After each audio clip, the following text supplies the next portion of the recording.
Dear students, मैं doctor CL. Verma, associate professor, department of zoology, government Lohia college Churu. आज का अपना टॉपिक है रेस्पिरेटरी सिस्टम इन रैबिट। और इसके पहले के जो लेक्चर्स है उसमें अपन ने रेस्पिरेटरी सिस्टम पढ़ा था फ्रॉग का, स्कोलियोडोन का भी पढ़ा था और यूरोमेस्टिक्स का और पिजन का। इन चारों का अपन ने रेस्पिरेटरी सिस्टम पढ़ा है और आज अपन लेते हैं रेस्पिरेटरी सिस्टम इन रैबिट। और आपको पहले भी बताया था कि इसको पढ़ने का पर्पस ये है कि इसके बाद में अपन कंपैरेटिव एनाटॉमी पढ़ेंगे रेस्पिरेटरी सिस्टम की इन चारों के पांचों के अंदर। तो इसलिए अपने को सबसे पहले ये जानना जरूरी है कि प्रत्येक एनिमल का स्वयं का रेस्पिरेटरी सिस्टम कैसा है, तभी अपन कंपेयर कर सकते हैं। इसलिए आप जो भी वीडियो देखो उसको कंटिन्यू देखना आपको, तभी आपको सारा का सारा जो कंपैरेटिव सिस्टम है वो समझ में आएगा। ठीक है, तो ये रेस्पिरेटरी सिस्टम है रैबिट का। अब जो प्रोसेस है वो सभी में लगभग सेम है, क्योंकि जब भी अपन कंपैरिजन करेंगे तो आप देखेंगे कि जो फ्रॉग है और स्कोलियोडोन है उन दोनों के अंदर रेस्पिरेटरी सिस्टम सेम होता है लगभग, क्योंकि वहाँ पे गिल्स के द्वारा रेस्पिरेशन होता है स्कोलियोडोन में, और फ्रॉग के अंदर डेडपोल लार्वा में टोटली गिल्स के द्वारा होता है, अदरवाइज अडल्ट भी गिल्स के द्वारा रेस्पिरेशन करता है। तो उन दोनों में समानता पाई जाती है। और बाकी जो तीन बच गए, यूरोमेस्टिक्स है, पिजन है और रैबिट है, इनमें अलग है। तो इनका कंपेरिजन भी अपने को अलग अलग पढ़ना पड़ेगा। रही बात यह कि इसमें अपन पढ़ते क्या है, रेस्पिरेटरी ट्रैक्ट पढ़ते हैं और उसके बाद में रेस्पिरेटरी ऑर्गन पढ़ते हैं। तो इन तीनों के अंदर जो लास्ट के तीनों है, पिजन है, रैबिट है और यूरोमेस्टिक्स है, इनमें लंग्स के द्वारा रेस्पिरेशन होता है तो उसको पल्मोनरी रेस्पिरेशन बोलते हैं। जबकि उनके द्वारा गिल्स के द्वारा रेस्पिरेशन होता है तो उसको ब्रेंकियल रेस्पिरेशन बोलते हैं। अब रही बात यह कि इसका ट्रैक्ट जो है वो सब में लगभग सेम है। आप लोग सुनते सुनते पक भी गए होंगे एक तरीके से। वही बाह्य नासा छिद्र, फिर वो नेजल चेंबर में खुलता है, अंत्य नासा छिद्र के द्वारा बाद में वो जाकर के बकल केविटी या किसी में फेरिक्स के अंदर खुलता है। तो वही ट्रैक्ट यहाँ पर है। तो वही अपन सिंपल संरचना जो है वो जानने की कोशिश करेंगे। लेकिन जो यहाँ पर जब अपन पढ़ेंगे तो केवल और केवल अपन स्ट्रक्चरल पार्ट, जो संरचनात्मक पार्ट है वही पढ़ेंगे, क्योंकि जो फिजियोलॉजी है रेस्पिरेशन की वो अपन अलग से पढ़ेंगे, क्योंकि वो पार्ट फिजियोलॉजी का है। तो फिजियोलॉजी अपने आप में अपने आप में बड़ा लेक्चर होता है, तो वो उसको अपन अलग करेंगे। यहाँ पर जितने भी अपन ने पढ़े हैं वो सारे के सारे स्ट्रक्चरल पार्ट पढ़ा है। तो अभी आप रैबिट में देखिए, यहाँ पर एक डायग्राम बनाया मैंने, तो इसमें देखिए यहाँ पर ये अपने माउथ, ये टीथ दिखाई दे रहे हैं। इसका मतलब ये क्या है, माउथ है। ये यहाँ पर माउथ है। माउथ किसमें खुलता है, बकल केविटी में। ये बकल केविटी है। यद्यपि बकल केविटी इतनी है, ये पूरी की पूरी बकल केविटी है, बट यहाँ पर बीच में इसके क्या आ गया, पैलेट, जिसको अपन तलुआ बोलते हैं, पैलेट। तो यहाँ पर ये पैलेट आ गया। ठीक है, अब इस पैलेट की वजह से ये बकल केविटी डिवाइड हो गई एक तरीके से, ये मान लीजिए आप। तो ये अपन ने माउथ दिखा रखा है और ये वाली दिखा रखी है टंग, जीभ। ठीक है, और ये ऊपर की साइड में ये हार्ड पैलेट है, तलवा जिसको बोलते हैं, और ये सॉफ्ट पैलेट होता है, ये सॉफ्ट पैलेट होता है। और ये इसका रेस्पिरेटरी मार्ग है, ये वाला रेस्पिरेटरी मार्ग हो गया और ये वाला फूड का मार्ग हो गया। शुरुआत में स्टार्टिंग में किसने डिवाइड कर दिया इसको, अलग अलग किसने कर दिया, पैलेट ने कर दिया, तलवे ने कर दिया। और उसके बाद में आगे जाकर के ये दोनों लगभग सेम हो जाते हैं। देखिए ये रेस्पिरेटरी ट्रैक्ट आ गया और ये वाला फूड ट्रैक्ट, ये वाला फूड ट्रैक्ट आ गया। तो दोनों का आगे जाकर के सेम हो जाता है, लेकिन ये डिफरेंशिएट हो जाता है, मैं वो आगे बताऊंगा आपको। सॉरी, यहाँ पर देखिए आप, ये माउथ के ऊपर ये क्या है, यहाँ पे ये नोस्ट्रिल है। ये अपन ने क्या दिखाया, एक्सटर्नल नोस्ट्रिल, ये दिखाया बाह्य नासा छिद्र। और बाह्य नासा छिद्र रैबिट में दो होते हैं, दो बाह्य नासा छिद्र होते हैं। यहाँ पे जो प्रोथ निकला रहता है इसका आगे माउथ का, उसके ऊपर दो नासा छिद्र होते हैं, बाह्य नासा छिद्र या एक्सटर्नल नोस्ट्रिल बोलते हैं उसको। वो नोस्ट्रिल दोनों के दोनों नोस्ट्रिल मिलते हैं, एक कार्टिलेज के द्वारा अलग रहते हैं। दोनों नाक के अगर आप देखो तो ये क्या एक्सटर्नल नोस्ट्रिल है, और ये एक्सटर्नल नोस्ट्रिल है जो किस में जाते हैं, नेजल चेंबर में। तो यहाँ जो नेजल चेंबर में जाते हैं तो यहाँ पर आपने देखा होगा कि एक बीच में कार्टिलेज है जो दोनों को सेपरेट करती है। तो उस बीच में जो कार्टिलेज होती है उसको क्या बोलते हैं, मीडिएट मिजेथमोइड कार्टिलेज होती है इसके बीच में। तो दोनों नासा छिद्र के बीच में वो कार्टिलेज होती है और वो जाकर के किस में खुलते हैं, नेजल चैम्बर में। तो ये यहाँ पर पूरा का पूरा जो अपन ने दिखा रखा है ये नेजल चैम्बर है।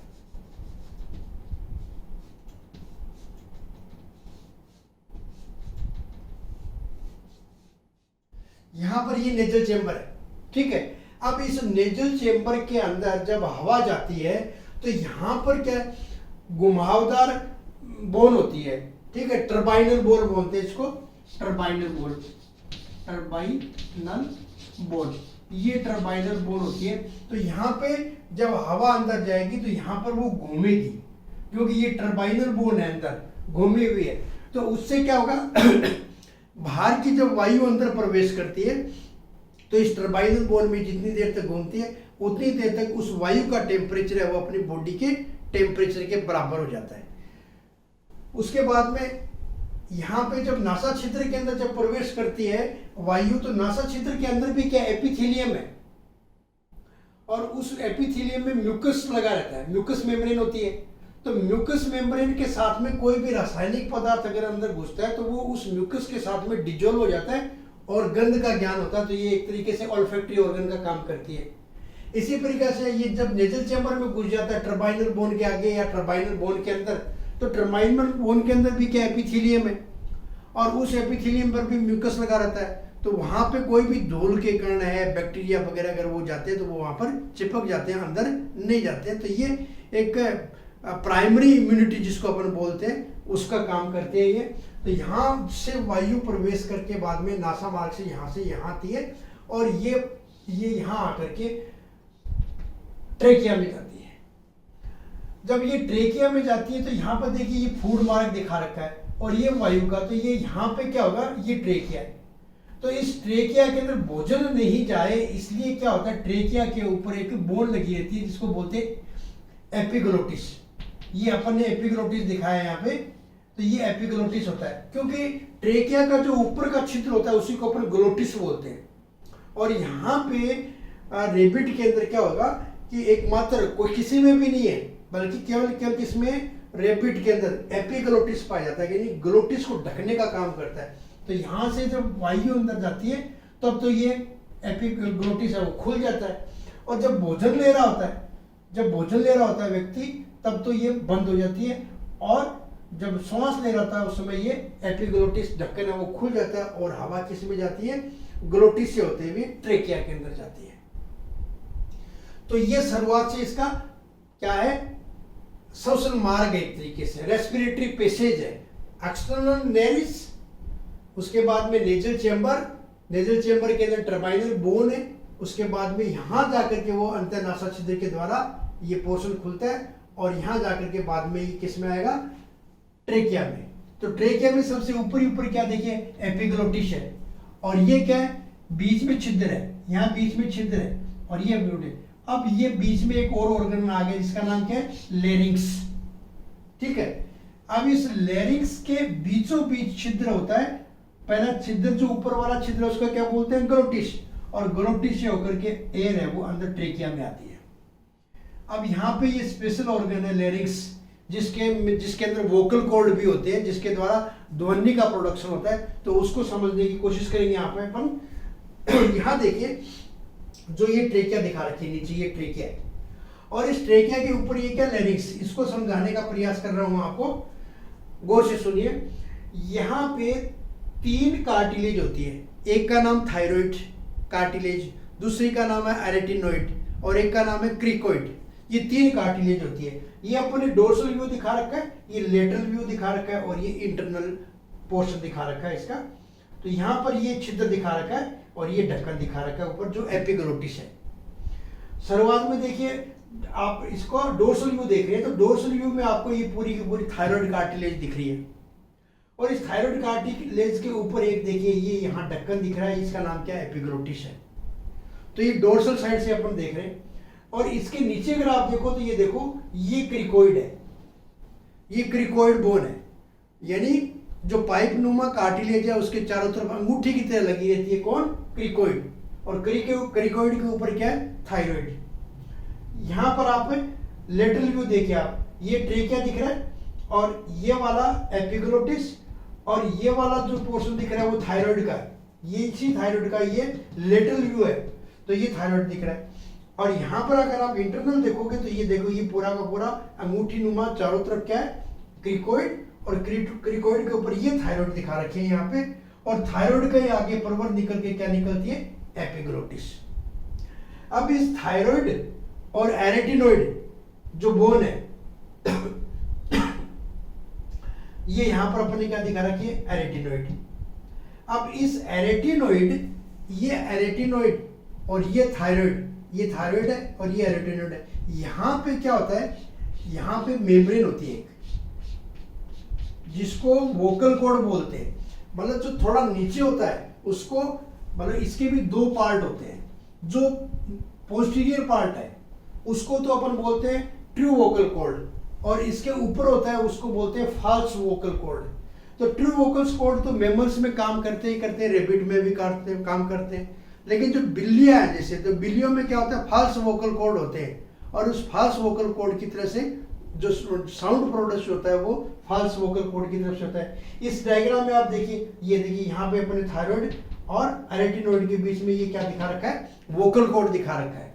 तो ये स्वर यंत्र है ध्वनि उत्पादन करवाने में।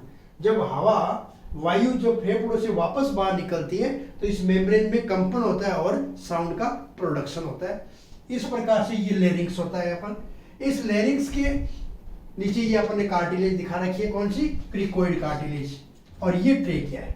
और इस ट्रेकिया के अंदर क्या पाए जाते हैं, रिंग्स पाई जाती है, ताकि ये पिचके नहीं, है ना, स्क्वीज नहीं हो, इसलिए इसके अंदर क्या पाए जाते हैं, रिंग्स पाई जाती है कार्टिलेज की। तो ये थायराइड कार्टिलेज दिखा रखी है अपन ने। अब ये फेफड़े के अंदर प्रवेश करती है, जब लंग्स के अंदर प्रवेश करती है तो ये बाइफर्केट हो जाती है, तो इसको प्राइमरी ब्रोंकस बोलते हैं। ये प्राइमरी ब्रोंकस हो गया और ये प्राइमरी ब्रोंकस हो गया। ये प्राइमरी ब्रोंकस किस में प्रवेश करता है, लंग्स में। अब यहाँ पर गुलाबी कलर के, पिंक कलर के जो लंग्स होते हैं रैबिट के अंदर, और उनको अपन देखें तो इस तरीके से एक तरीके से ये प्लूरल कैविटी होती है।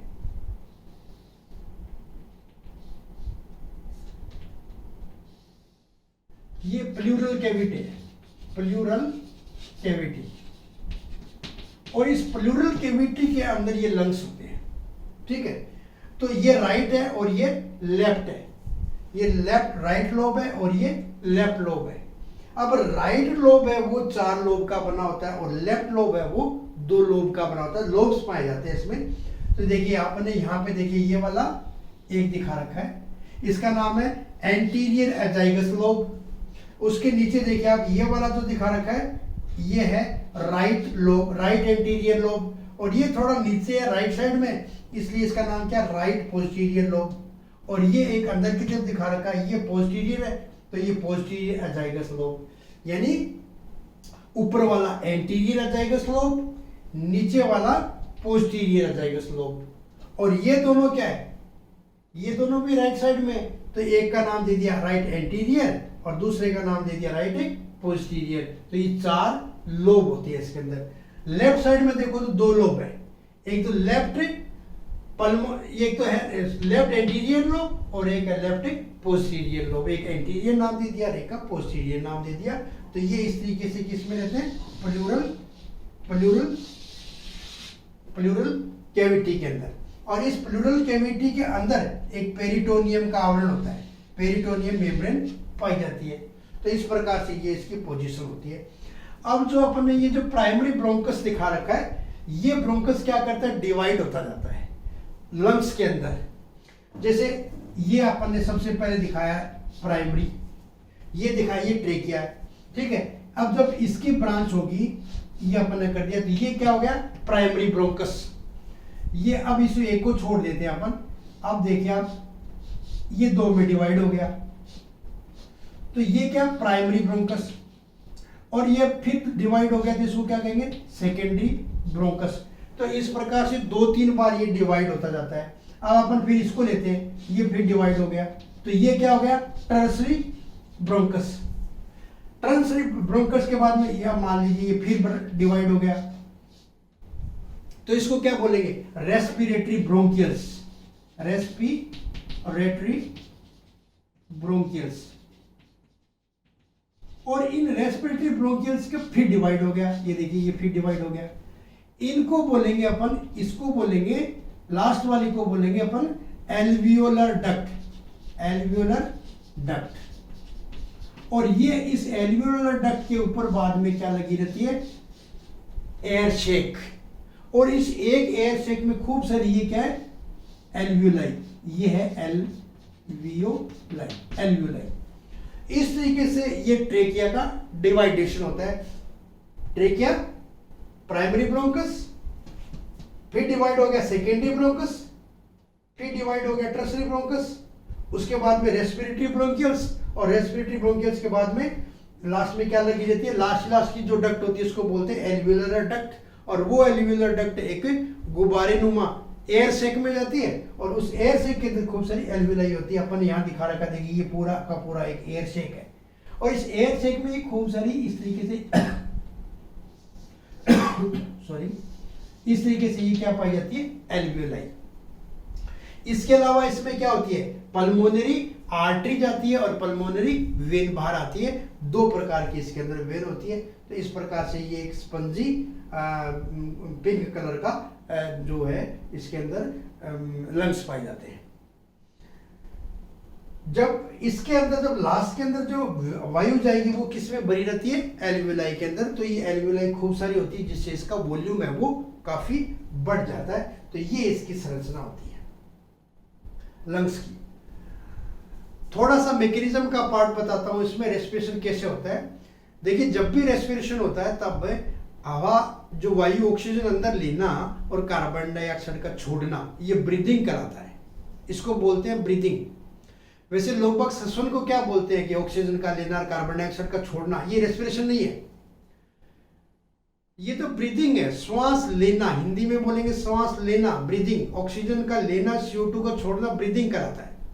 और इस ब्रीदिंग के दो प्रोसेस होते हैं, एक तो इंस्पायरेशन हो रहे होता है, एक एक्सपायरेशन। O2 का लेना इंस्पायरेशन और CO2 का छोड़ना एक्सपायरेशन होता है, ठीक है। अब वो जो प्रोसेस है ब्रीदिंग, वो कैसे होती है कि जहां रेबिट के अंदर लंग्स होते हैं वहां पे डोम शेप, यहां पे डोम शेप क्या होता है, डायफ्राम होता है। और इस डायफ्राम के ऊपर क्या ये लंग्स है वो टिके रहते हैं। जब रेस्पिरेशन की क्रिया होगी, इंस्पायरेशन होगा, उसमें क्या होता है कि मसल्स होती है यहाँ पे रिब्स में, यहाँ पे क्या जाता है, स्टर्नम भी होता है और रिब्स भी होती है। तो ये क्या हो गया, थोरेसिक बास्केट हो गई। एक तरीके इसको थोरेसिक बास्केट बोलते हैं कि एक तरफ से स्टर्नम भी है और रिब्स भी होती है, इसे डायफ्राम होता है। जब इंस्पायरेशन होगा तो इसमें मसल्स होती है, इंटरनल एक्सटर्नल कोस्टल मसल्स, उसमें कॉन्ट्रैक्शन होता है। तो ये डायफ्राम क्या होता है, यहाँ नहीं होगा कि सीधा हो जाता है। ये सीधा होने से क्या होगा, ये स्पेस है वो थोरेसिक कैविटी का बढ़ गया। थोरेसिक कैविटी का जैसे ही स्पेस बढ़ेगा तो फेफड़ों को फैलने के लिए जगह मिल गई। जैसे फेफड़ों को फैलने के लिए जगह मिलेगी तो इनके अंदर क्या होगा, प्रेशर है वो कम हो जाएगा। तो ज्यादा प्रेशर की वायु अंदर प्रवेश करेगी और वो क्या हो जाएगा, इंस्पायरेशन। इसके बाद में intercostal muscles, internal intercostal muscles में कॉन्ट्रैक्शन होगा जिससे डायफ्राम वापस अपनी पोजीशन पे आता है, इसमें प्रेशर पड़ता है और वायु है वो CO2 बाहर निकल जाती है। तो ये एक इसकी सिंपल ब्रीदिंग की मैकेनिज्म है। बहुत डिटेल मैकेनिज्म अपन फिजियोलॉजी में पढ़ेंगे उसकी। तो यहाँ पर आपको केवल वो कंपेरेटिव पार्ट पढ़ना है, स्ट्रक्चरल। तो अपन ने यहाँ पर इसकी संरचना का वर्णन किया है। तो इस प्रकार से अपन ने पांचों एनिमल्स का रेस्पिरेटरी सिस्टम पढ़ा है। नेक्स्ट वीडियो जो आपके लिए बहुत इंपॉर्टेंट है, उसमें क्या पढ़ेंगे, कंपैरिजन। जो रेस्पिरेटरी सिस्टम है इन पांचों एनिमल्स में, उसका कंपैरिजन पढ़ेंगे। इसलिए ये आवश्यक है कि कंपैरिजन आप अगर जब पढ़ो, उस वीडियो को देखो। उससे पहले ये 4 वीडियो जो मैंने आपको बनाया, स्कोलियोडोन का, फ्रॉग का और यूरोमेस्टिस का एक साथ बनाया, और पिजन का और रेबिट का, ये 4 वीडियो आप अच्छी तरीके से देखेंगे। वो देखने के बाद में कंपैरेटिव वाला देखेंगे तो आपको पूरा का पूरा समझ में आ जाएगा। इसलिए आप कंटिन्यू पढ़ते रहिए।